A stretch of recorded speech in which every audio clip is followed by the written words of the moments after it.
Welcome Do it again. in. Do it again.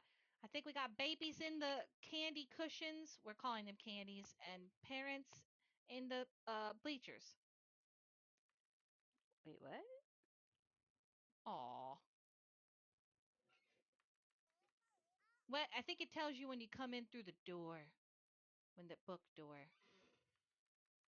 No, we have a little baby on board. Wow, it's 5 o'clock. It's time for story time. All right, if everybody's internet kaputs at the same time, we're recording. Have no fears. Raise your hand if you were here. Let's see. Last year, gosh, I can't believe we're saying that. Last year, here at Smile Grove Dentistry for the fall story time that we had here. Yes, I knew I saw some familiar faces. Mm-hmm. Mm-hmm. Can you believe that was last year? 2025. We're in a whole 2026 now. And it's spring and we're back. Yes, you're right, Annie. We did Halloween. That's when we read that book about the lady who was eating everything and she really needed to come and get her teeth checked at the dentist because she swallowed like a leaf and a pumpkin man. And I'll never forget her. And we learned that the toothpaste here is edible. Not like that. You can't eat it like a snack, but there are flavors. So it's like watermelon, strawberry, coconut. They're flavored toothpaste, and it put me on to flavors in my mouth for teeth brushing time. Didn't know that was a thing. Oh my gosh, it's Elise. Lottie, welcome in. Boy, you two are right on time.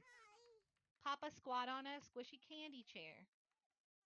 We've dubbed them as candies today. They look like you could eat them. That's why. Oh, strawberry mint toothpaste? Oh, you're welcome. Oh, wow. I don't have fun toothpaste, but I have fun mouthwash, and it is coconut mouthwash, which I also didn't know was a thing. Bubblegum toothpaste? You bought your baby. Let me see. Alice! Oh my gosh, Annie. That's adorable. I love you, little baby. Yeah, spring clothes for sure. You know, we were just at the oh, Ollie, what's that? We went there the other day. The mall, the Mini Me Mall. They have a lucky boards up that you can play for your baby and for you, so you can match, get little matchy fits. You got the nursery? Oh, cute. I love it. I love it. All right, we are going to leap into spring with our first book of the day called Annie's Goose. Is anybody afraid of geeses? Go gooses? I hope not. A ribbit! Honk! There you go. That's the spirit. It's Annie's Goose by, well, Anne Tyrrell.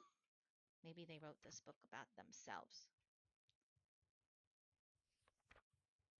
Okay, we got a map.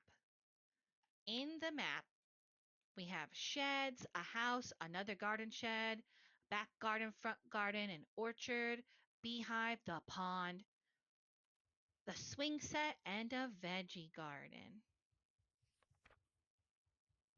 Oh, look at the puppy. We have a puppy here, by the way. It's Susky, Senor Pupperino. He's over there in the bleachers. One bark. One day when Mrs. Goose and her goslings, is it Ryan Goslings? No, it's probably gooselings. Were crossing the what? It's goslings. My husband from behind me. It's goslings. All right. Remix. Welcome back to those who have crashed. Poor worm. Welcome in to those coming in. One day when Mrs. Goose and her goslings were crossing the yard, a big dog came round the corner. The goslings were terrified, and they ran away as fast as they could on their little flat feet, and it sounded something like plap, plap, plap, plap, plap, plap, plap, plap, plap.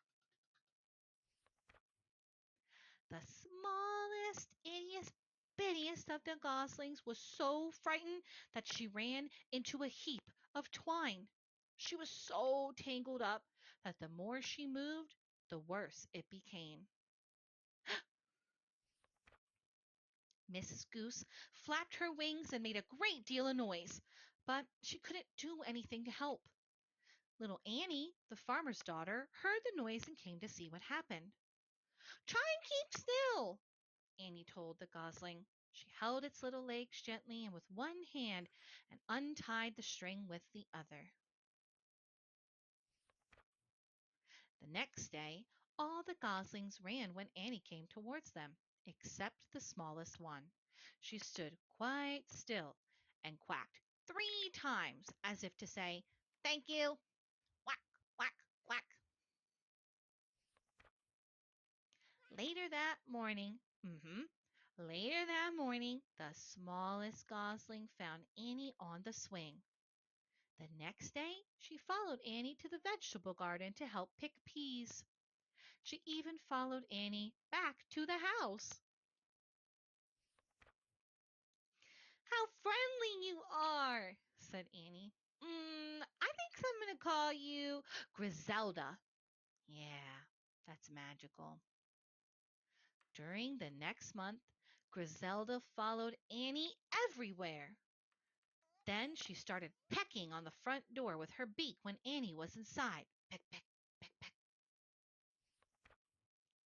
One day, Griselda found the front door open and waddled into the sitting room, leaving muddy little goose prints all over the carpet.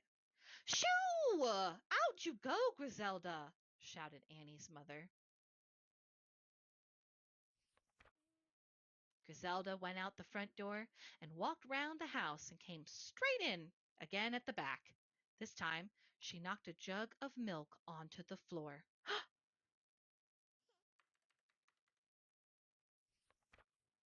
Everyone started yelling at once and chasing Griselda out of the kitchen.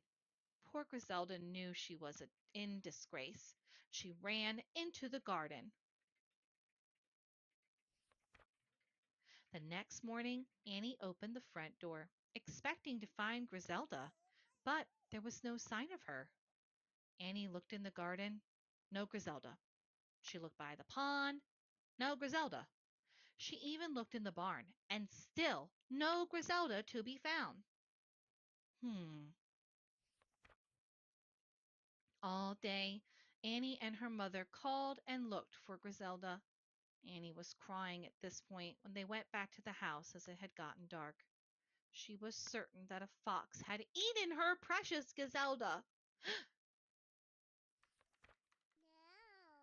But when they went into the kitchen, who should be there sitting in one of the best armchairs but Griselda?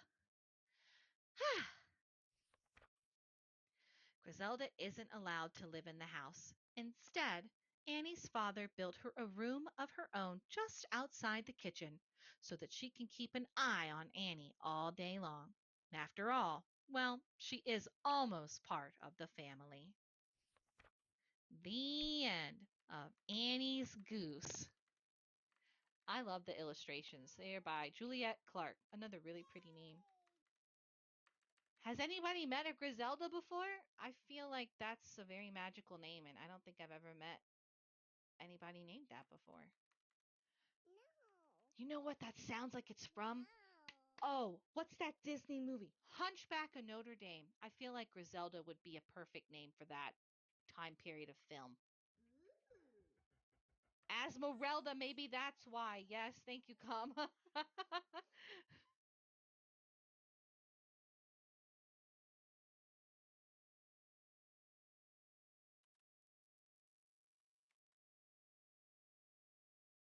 Oh my goodness.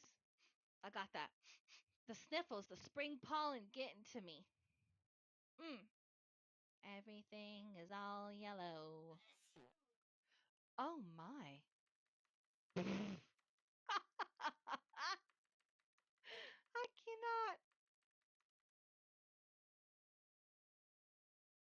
right, are we all going to group sneeze? Same time. Ready? 3, 2, 1. Oh, bless you. Oh, my gosh. Bless you all. We're going to have to go to the doctor together. We'll just get in a bus. Mm-mm-mm. Who here has either been to or thrown a tea party? And that can be with others or your stuffed animals. Honestly, tea party is a tea party. Good! I'm very happy to hear that. So many of you have experienced the lovely world of tea. Oh, good idea on the tissues. I understand somebody had a whole Bridgerton party, and I feel like that was a big tea party. I'm looking at you. It looked very fancy. Well, we're going to learn about the tiger who came to tea. And maybe we'll want to invite him to our next tea party that we have. Because we have tea parties sometimes at the bog for my res day, and that's kind of fun. Welcome in, Micah. The Tiger Who Came to Tea by Judith Kerr. Once there was a little girl called Sophie, and she was having tea with her mummy in the kitchen. Suddenly there was a ring at the door. Bing bong! Bing gong! Sophie's mummy said, "Oh, I wonder who that could be. It can't be the milkman because he came this morning, and it can't be the boy from the grocer because, well, it isn't the day that he comes, and it can't be Daddy because, well, he's got his keys. We'd better open up the door and see." Sophie opened the door, and there was a big, furry, stripy tiger. The tiger said, "Excuse me, but I'm very hungry. Do you think I could have tea with you?" Sophie's mummy said, "Oh, of course, come on in." So the tiger came into the kitchen and sat down at the table. Sophie's mummy said, "Would you like a sandwich with that?" But the tiger didn't take just one sandwich. He took all the sandwiches on the plate and swallowed them in a big mouthful. Gone, just like that. And he still looked really hungry. So Sophie kindly passed him some of the buns. But again, the tiger didn't just eat one bun. He ate all the buns on the dish. And then he ate all the biscuits and all the cake until there was nothing left to eat on the table. So Sophie's mummy said, "Would you like a drink with all of that?" And the tiger drank all of the milk in the milk jug and all of the tea in the teapot. And then he looked round the kitchen to see what else he could find. He ate all of the supper that was cooking in the saucepans on the stove, and all of the food in the fridge, and all of the packets and tins in the cupboard. And he drank all of the milk, all of the orange juice, and all of Daddy's adult juice, and all the water in the tap that would run. Then he said, "Thank you for my nice tea. I think I'd better go now." And he went. Sophie's mummy said, I don't know what to do. I've got nothing for Daddy's supper, and the tiger has eaten all of it." And Sophie found she couldn't have her bath because the tiger drank all the water in the tap. Just then, Sophie's daddy came home through the front door. So Sophie and her mummy told him what had happened, how the tiger had eaten all the food and drunk all the drink in the home. And Sophie's daddy said, "I know what we'll do. I've got a very good idea. We'll put on our coats and we'll go to the cafe." So they went out in the dark, and all the street lamps were lit, and all the cars had their lights on, and they walked down the road to the cafe. and they had a lovely supper with sausages and chips and even ice cream. In the morning, Sophie and her mummy went shopping and they bought lots and lots of things to eat. And they also bought a very big tin of tiger food in case a tiger should come to tea again. But he never did. Goodbye, Mr. Tiger. So I ask all of you, would you invite that tiger to your tea? I don't know. I think maybe. It's you, you're the tiger? Would you really eat without asking like that? Okay, well then you're not. You want to eat, eat? Yeah, I agree. I agree. Oh, oh. I think that tiger maybe needs to learn some manners. Like, hey, can I have this bun or maybe three? Are you going to eat anymore? I think that's the moral of the story. Yep. Welcome in, everybody who I may have missed. I see Kit. I see Florin. I see Micah. Welcome in. Welcome to Smile Grove Dentistry. Now, if you remember me from August, oh gosh, was it August? It was sometime last year. We were here for story times in the fall, and now we're here for story times in the spring. We've got 2 more seasons, and we've almost covered all the seasons here. Maybe we need seasonal toothpaste. That's an idea. It's like the British version of if you give a mouse a cookie. You know what? I never thought about it like that, but I think you're right, comma. I bet you're onto something there with that. Our next book is The Gull That Lost the Sea. I know it's tiny. I don't think it grows. It's this big, I think. Yeah. Well, hold on. Let me see. Let's. Oh, snap. It grows, you guys. Yes. Good, good, good. I thought it was going to be very little. Oh, thank you so much. Thank you. I'm in my best spring outfit.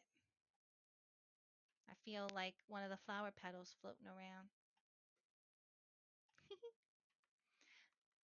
Oh man, as you remember, these are little golden books. Oh, thank you. Very sweet. Welcome in, Alaya. The Gull That Lost the Sea, a little golden book by Claude Clayton Smith. Once upon a sunny seashore there lived a gull named Gulliver. Well, that's very fitting. Gulliver nested among the rocks below the lighthouse. His nest was made of dried seaweed, stems of grass, and old feathers. It was a very warm and wonderful nest. The lighthouse rose above it like a giant peppermint stick. Mmm. Sometimes Gulliver hunted shellfish on the beach. He cracked open the hard shells by dropping them on rocks below. But most of the time he followed passing ships feeding on the scraps that fishermen tossed out to him.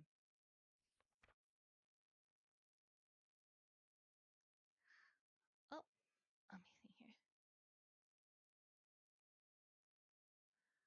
What? I'm sorry. One day, as Gulliver was following a tanker, dark clouds appeared on the horizon. The wind grew stronger and the waves crested white. Gulliver was tossed across the sky. The storm swept him inland over valleys and hills. All night long the rain blew cold and sharp, but in the morning the sun returned. Gulliver flew high above the countryside. Instead of the rocky beach, Gulliver, Gulliver, Gulliver saw hills and fields. Instead of blue water, he saw green grass and trees. He could not find his lighthouse anywhere. Gulliver had lost his nest. He had lost the sea. The warm sun dried his feathers, but Gulliver was sad. He soared in wide and lonely circles, looking for his way home. Finally, far below, he spotted a village. As he flew closer, he saw a lighthouse. Well, it wasn't really a lighthouse, was it? But it did look like one of those big peppermint sticks, and it reminded Gulliver of home. It stood in front of a little store called Tony's Barber Shop. I'm just checking to see if y'all are listening.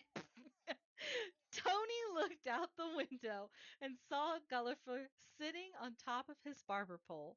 Gulliver sat there all day. At closing time, Tony threw some pieces of bread out on the sidewalk, and Gulliver flew right down to eat them. Yum, yum, yum, yum. The next thing Gulliver knew, he was caught in a big net. He was frightened at first, but then Tony picked him up and he felt warm and safe. Tony put Gulliver in a cardboard box. It had a soft rag on the bottom and holes in the top to let air in.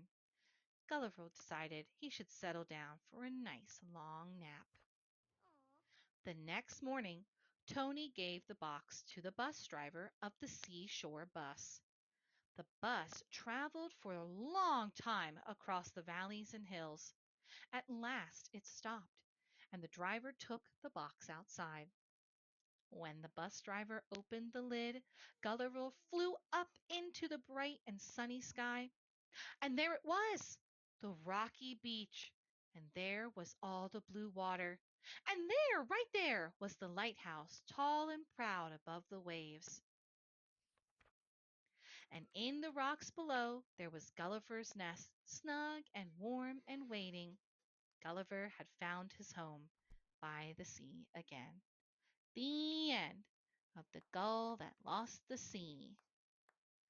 Wow!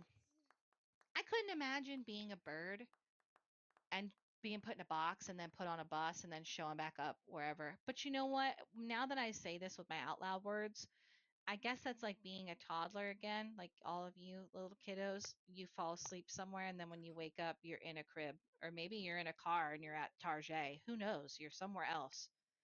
You are time traveling in naps. You know, we've had a lot of these discussions recently about time traveling from sleep. Essentially, Gulliver fell asleep and then time traveled back to home base. Yeah, you woke up in daycare one day. You never know.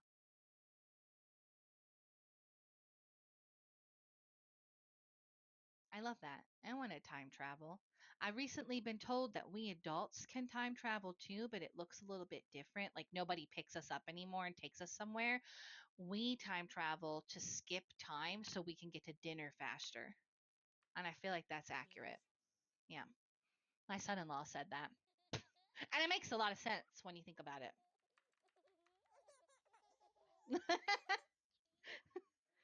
I mean, I guess the same applies to you all. You wake up, it's snack time. Dinner. I know. If I say that too loud, my dog will come in and think it is time for dinner. So I gotta reel it in. Oh my goodness. Okay. Yeah, shh, shh, shh. Wormy knows. We got them dogs. They're like, what'd you say? Speaking of dogs, a puppy. Yeah, that's right. We are going to read about a special dog right now. Who here is familiar? Like, do you watch cooking shows? Have you ever watched the Pioneer Woman cook? Or have you just recently walked into a Walmart and seen that pattern on dishes? I don't even know. It reminds me of the Vera Bradley purses, if you know what I'm talking about. Yes, okay. Well, not only does that lady cook and make cutlery for the Wally world or whatnot, but she wrote a book about her dog. So we're gonna get in on that. I know. It's Reed Drummond, New York Times bestselling author of the Pioneer Woman cookbooks, Charlie the Ranch Dog. I love that name. Charlie, Charlie, Charlie. illustrations in this book are very pretty. They are done by Diane DeGroat. Let me put on my Charlie voice. Okay. Oh, hello. My name is Charlie, and I live in the country. I'm a ranch dog. This is Susie. She's my best friend. We sure don't look much alike, do we? Susie unfortunately doesn't have the paws that, well, I have, or the droopy eyes, or the floppy skin, or the big old dangly ears. But Susie's ears don't need to dangle. They never have, and they never will. I try not to hold that against her, though. She's real peppy on her own.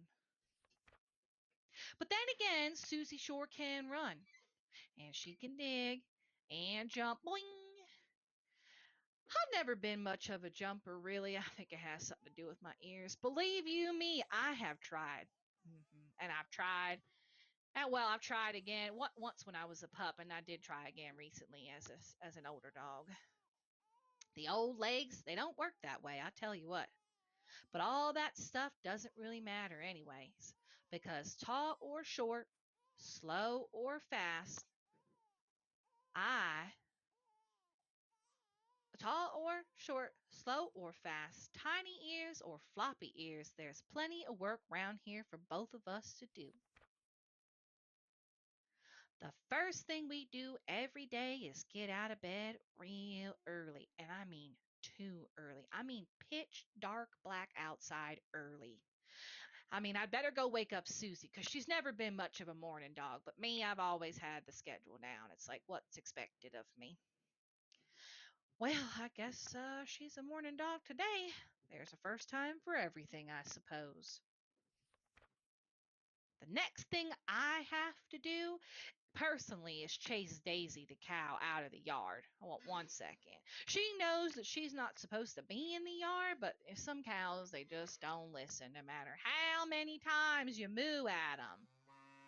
Let me hear your moos. You got any moos in there? I knew it. I knew it. Moo, moo, moo. Oh, that was a good one, Ethan. Oh, yeah, Samuel. You're a cow. Moo. Yeah. Oh, no. Karma's going to start mooing at home now. It's all our fault. We taught the baby a word.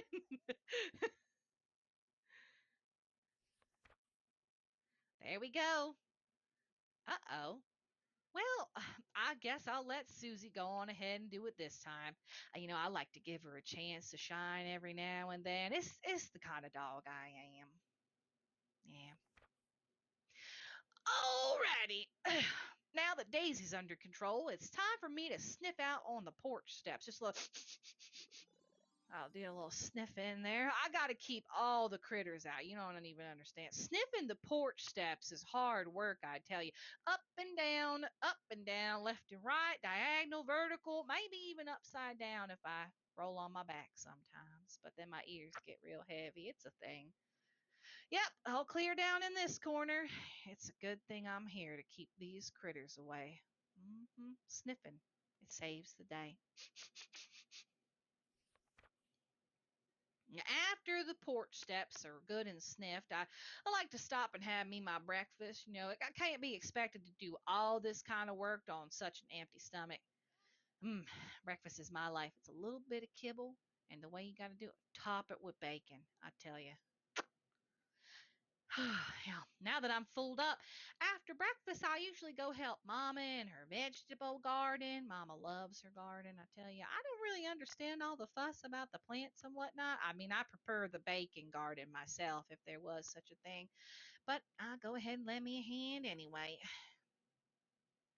It sure is a good thing that Mama has me to help her out around here. There's no way she'd get it all done without me. I mean, look at me. I'm the bee's knees right here. It isn't even lunchtime yet, and I've already worked harder than most dogs out here in the rest of the world. I think I'll just, I'm gonna sit and rest for a minute. Give me just a,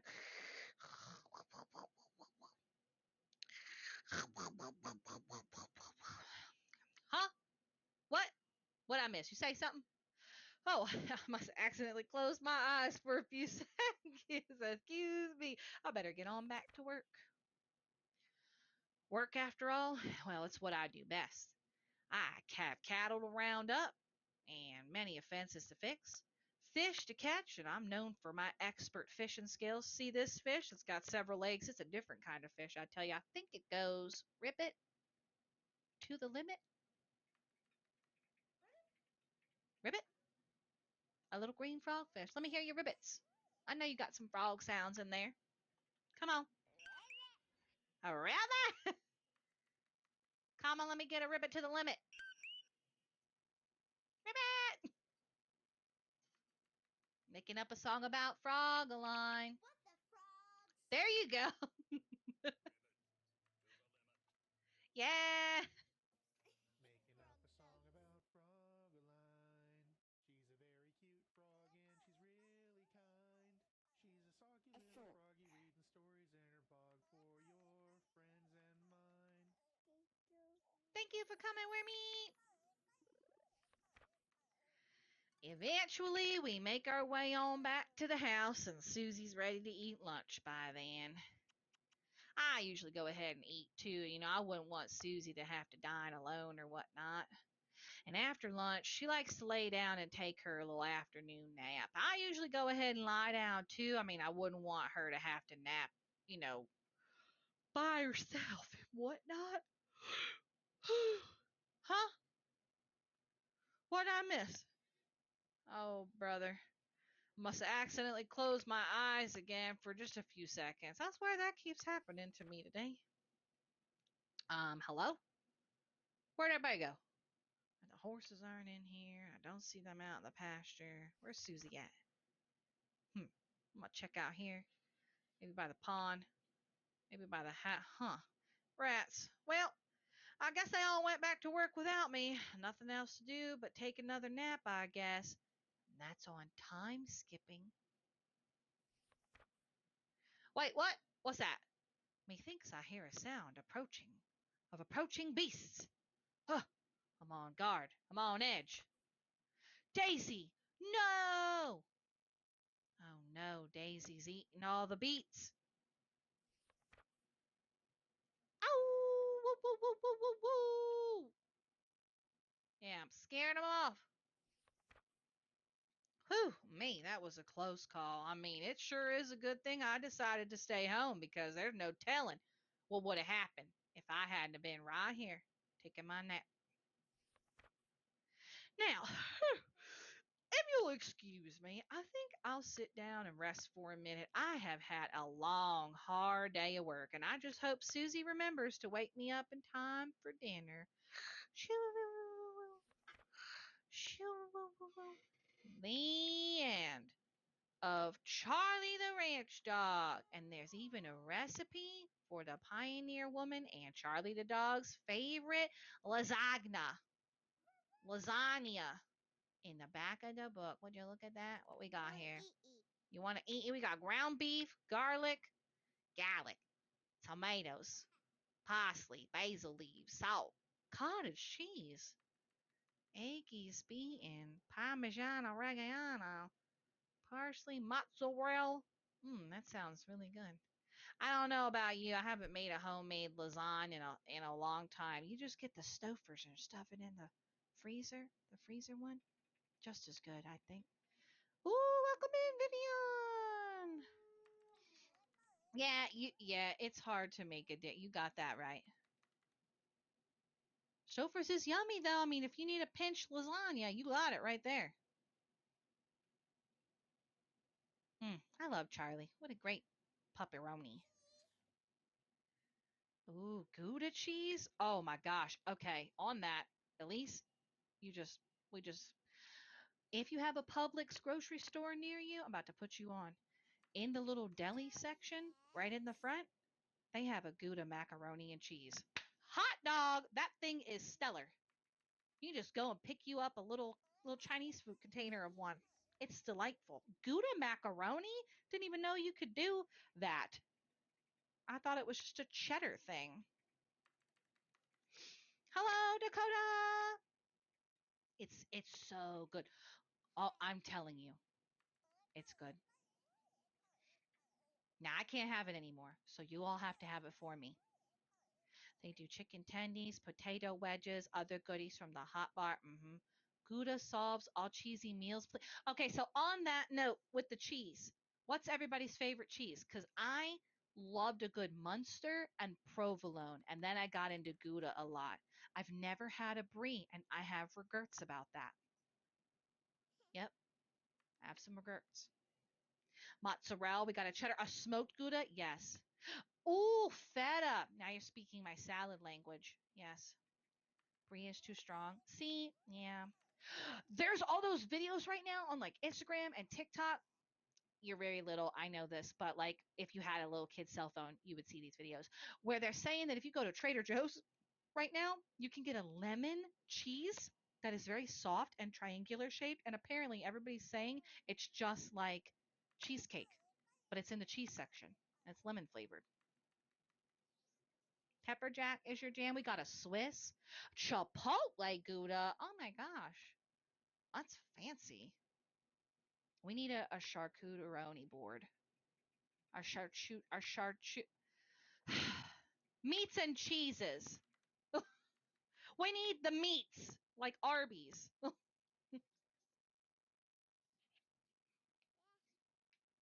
Commas typing. I see it. What you gonna say? Havarti dill or marinara infused Gouda? You guys have very cool cheeses. I just have this. Gonna pay the cheese tax. Puppy comes looking.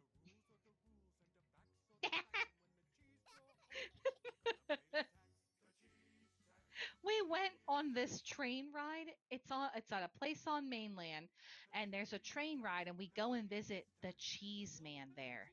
And he's just an orange skeleton, but he looks like he's a Cheeto.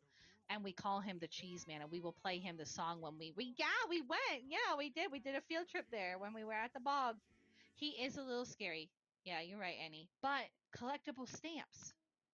Whoa. I will trade fear for collectible. Oh, you know what? I don't know if I have the stinky cheese, man. I think I have something about cheese. Was it the moldy sandwich? Oh, I gotta look now. Let's see. Oh, I like how I type in cheese and all these Lucas Lameth foods come up for my story. They're like, "You want some cheese? So we got some cheese for you." No, I don't. I guess I don't got that. Any new stamps? Oh, any. Oh, Annie Bo Benny. Hold up. Hold up. Okay. I don't know if you're in the bog server. I have a frog bog server. Okay, you are. There's a section in there for passport stamping. And we went to the Lindens and Moles Bid Them Bald Relay for Life event. And they all bunch of them had stamped little kiosks in their hands. And we got their little custom stamps. Oh, and the Second Life birthday is coming up June, July time, and they will have them there. So I will make sure to make an announcement about all of their stamp kiosks then. For anybody that's like, what is a stamp? You can get a virtual passport in Second Life, and then you can teleport all around and collect stamps. And why not? It's a fun way to remember where you've been. Very cute. It's precious. Speaking of fun ways and places to be, we're gonna step into the trolls. Won't you come with me? Now this is a scratch and sniff book, but obviously we can't do that. So we're all gonna make up smells that we think are on these pages. I don't limitations of the internet. I wait for smell-o-vision, but at the same time I don't. You know what I'm saying? Like somebody sneezed farted earlier, and I don't need the smell-o-vision for that. You know what I'm saying? But for the cheese talk, I would want the smell-o-vision for that.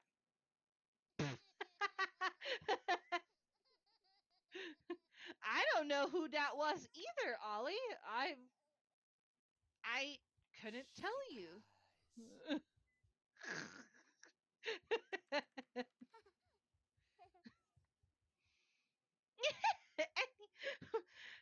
smells! Poppy follows her nose, a scratch and sniff book with 10 different scents that we're about to make up.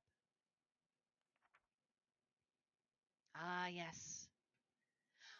One morning, Poppy stepped outside of her pod and took in a deep breath. If you have a deep breath right now, take it with me. Okay, let's take another one. There you go, Lottie. There you go, Ethan. It's very enlightening, very head cleary, a little dizzying. Don't take too many of them. Everything smelled like flowers, hugs, and happiness. Just like where we are right now, Smile Grove Dentistry. But then she detected a whiff of something else in the air, and it was the most delightful smell she had ever smelled. What was it? Poppy asked. Well, I'll follow my nose and find out. Hey, Poppy, check this out. DJ Suki shouted over the music that she was blasting. I've added the sweet smell of Bergson scotch to my beats. Sounds and smells great, but I've got to find that smell that I smell first, Poppy called as she danced off. Okay, it's green font. What do we think Bergen Scotch smells like? I'm going to go moss. I'm feeling the forest. It's got to be green font. Minty pine. Ooh. Reminds you of the word butterscotch? I could see that. Mm. Karma's thinking butterscotch too. Okay. I'm thinking minty pine is a good one, Annie. Yeah. Maybe pine? Mm-hmm. Poppy! Mr. Dinkles and I are going to have a fuzzy bean picnic, Vicky said. Come with us. I'll join you later, Poppy replied. I'm on the hunt for the source of that troll-tastic smell in the air. Poppy, all my new hairs smell like cotton candy. Cotton candy. Maddie called from the door of her hair salon. Come try one. Yeah, I'll be back as soon as I find out the smell that I'm smelling, Poppy promised. We all know what cotton candy smells like. Pure sugar. Delightful. We like to eat that before dinner.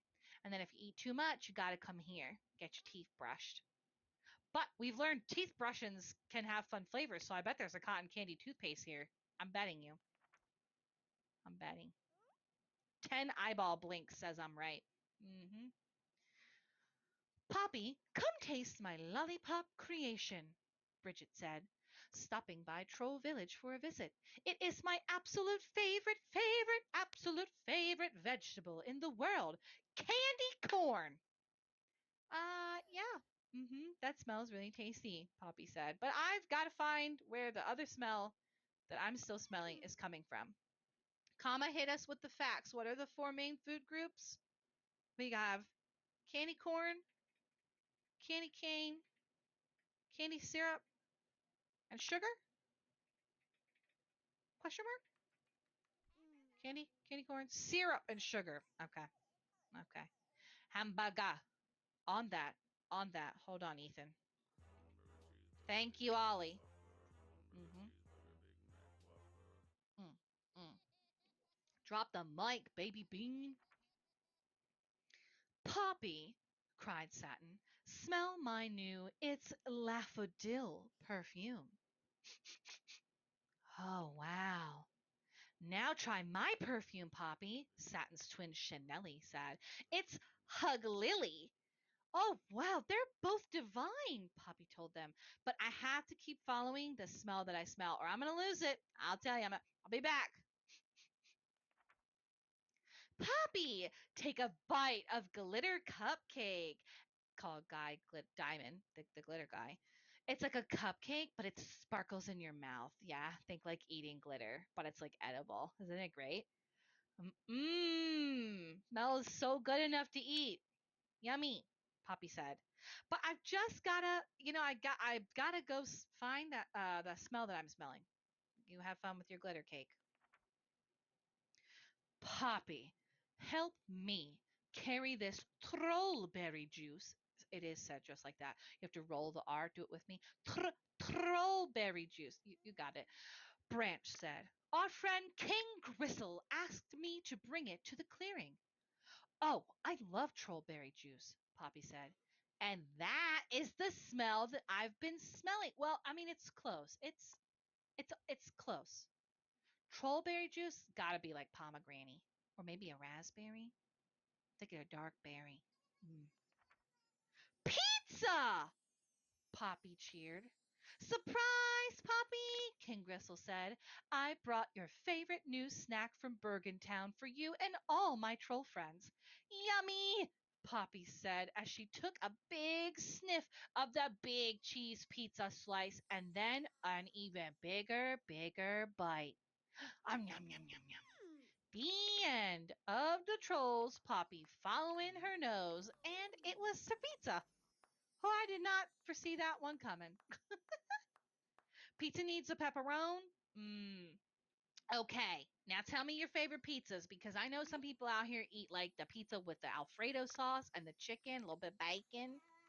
Mr. Kama's really big on him pizzas with the pepperoni and he does like a parmesan. Just cheese, I'm with you, Lottie. Simple Guerrero, cheese pizza. Chicken bacon Alfredo. Elise, you are very hyped for pizza. Oh my gosh. You have Fredo sauce because tummy. I feel that. I feel that. Everything. Supreme pizza with stuffed cheese. Is that like in the crust, any? I'm gonna guess. Spinach, black olives, feta, tomatoes, thin crust, tomato base. Wow. I feel like I've been doing pizza all wrong my whole life. It's just been cheese. I didn't know you could even. You like a supreme. You like a now. The age old question. Do you like pineapple on your pizza? We're not judging anybody here. Okay. Wow, that's a lot of yeses. More yeses than I thought. 1, 2, 3, 4, 5, 6, 7, 8, 9. 9 yeses. Wow. And 1, 2, 3, 4, 5 if you count me no's. Well, the pineapple on pizza won, y'all. Wow. We did the same thing in autumn here for story time when we asked everybody pumpkin spice or apple cider. And I guess the spring flavor here is pineapple on pizza. Yeah. Barbecue. Pineapple on pizza. Didn't know you could do that. I'm learning so much about food, you guys. I guess you know what it is? I'm not very adventurous with my food. I'm a scaredy cat, and that's clearly showing. I need to get more adventurous. You hungry now? Me too. I'm gonna eat dinner after this. You wanna know what I'm gonna have? Mr. Comma made me. What? Annie, we are sharing same brain. I'm having taco salad, homemade. Yes. It can be Tuesday when you want it to be. It's Taco Tuesday right now. Mm-hmm. And we're doing it up. Let me tell you, add a little bit of avocado, creaminess. Bada boom, bada bing, it's perfect. A Philly egg roll. Give it. If I hold my hand out and ask nicely, may I have a Philly egg roll? Oh my gosh. Any yes. Okay. Please tell me y'all have heard the White People Taco Night song. It's by the Try Guys. It's on YouTube. It is a real song. And we sang it once for an open mic night. The whole song. White People Taco Night. Yeah, that right there. That'll give you a little teaser. I'll sing it another time. It was really funny. It's a great YouTube video. I recommend that you watch it with your grown-up ears. Well, it's not like anything bad, but it's just really silly. Okay, do we have a little Micah in the crowd? I'm trying to see something. I see. Oh my gosh, there he is. All right. Well, we got a little Micah Luvmore over there by King Lolo and Ethan. You see him? And he wrote this book. Yep, yep. It's The Opera Sock Who Wouldn't Stop by Micah Luvmore. Did you know that late at night, when you're tucked in nice and tight, your laundry gets a chance to play and magic happens till the day?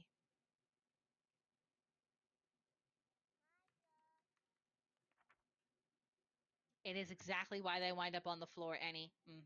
They do it themselves. In a basket, warm and deep, where laundry tumbled, half asleep, lived Sophia's sock, all striped and bright, who dreamed of singing every night, while the other socks just hoped for feet, or staying warm instead of neat. Sophia longed for something grand, a spotlight and a music band. Each evening when the house grew still, she'd climb the basket's cotton hill. She'd strike a pose with a flair and sass and shout, "It's time for opera class!" She'd clear her throat. Ahem, ahem. The pants stood up like eager men. The underwear hid deep within the heap as a washcloth whined, "I'm trying to sleep."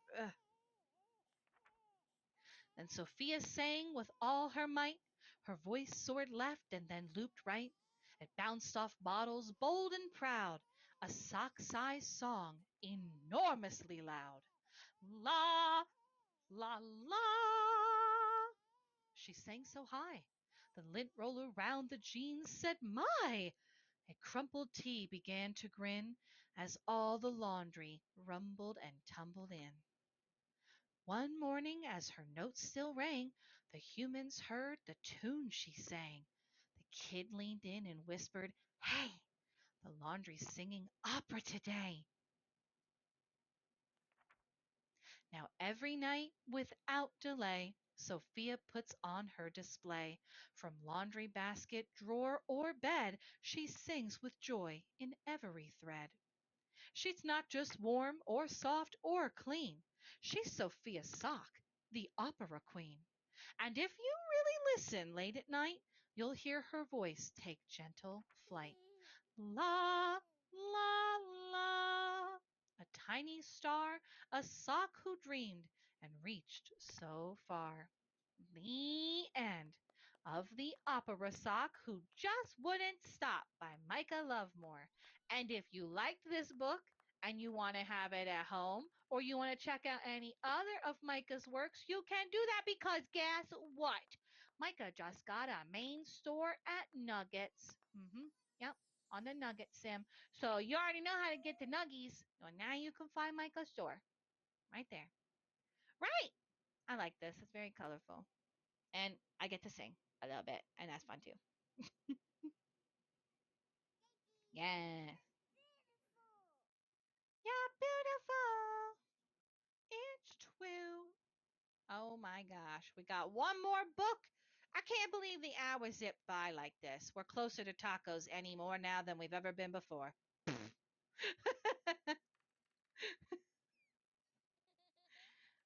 We did.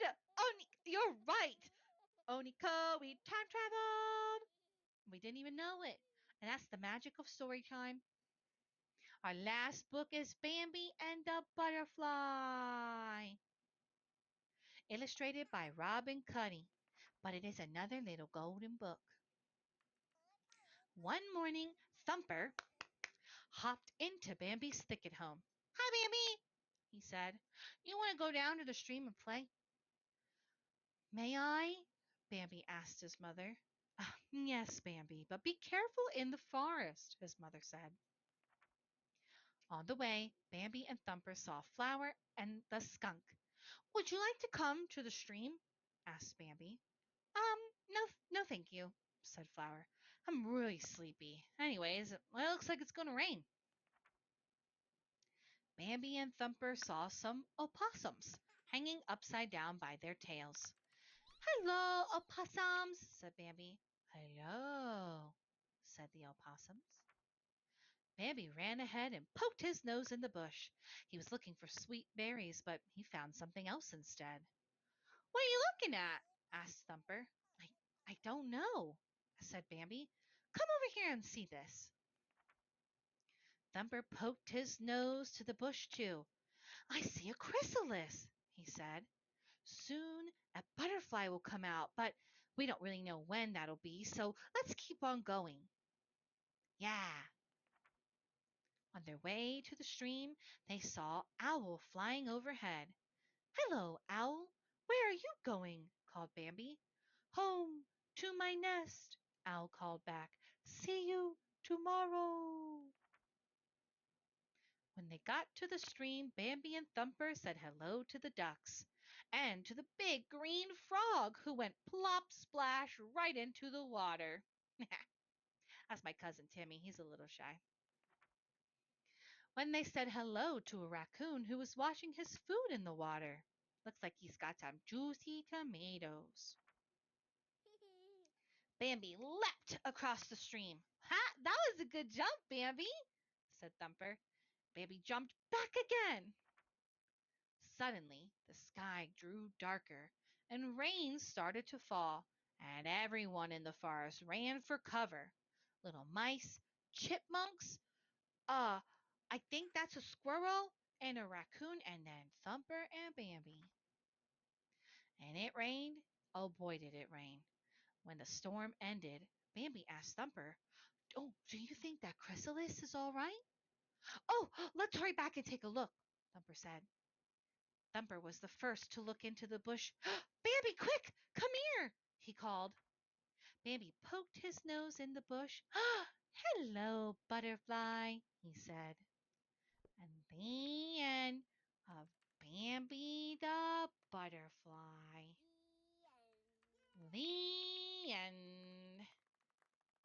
And you know what? We usually end our story times with a dance. Are you feeling like getting some wiggles out? You want to stand and get a little shake shimmy? Okay. Let's do it. Let's do it. All right.